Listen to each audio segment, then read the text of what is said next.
Legit Okay, oily good glue. morning guys. So ito na, dumating na yung parcel ko. So pagbubuksan ko siya kung legit siya. Mag-unbox ko tayo ngayon.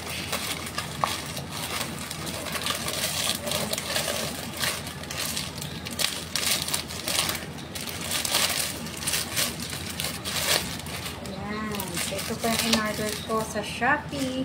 At saka etong baliktad. Oily glue. So, ito try ko po siya dito sa nasira naming baso kung legit siya. So, wait lang po.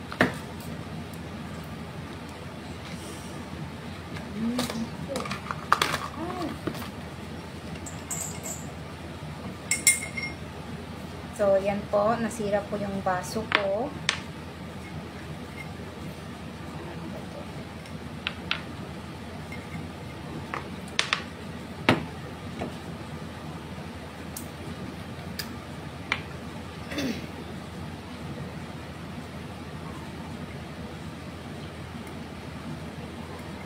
So, i-check natin kung legit siya ha.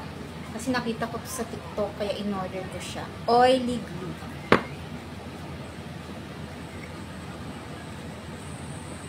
Oh my God! Legit siya guys! Kakalagay ko lang oh, dumikit agad. Oh my God. So, next yung isa. Lalagay ko na siya.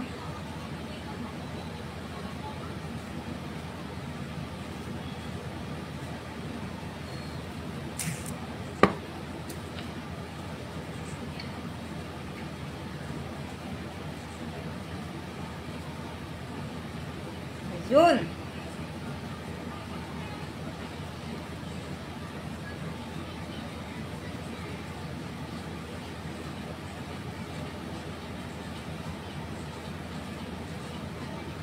Ayan.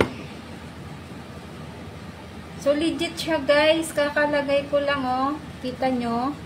Naayos na siya agad ng oily glue na binili ko sa Shopee. So, nitry ko rin siya sa aming electric fan kasi nasira din po yung electric fan namin. So, kahit bakal, pwede niyang madikit. So, wait lang po papakita ko po sa inyo ang aming electric fan.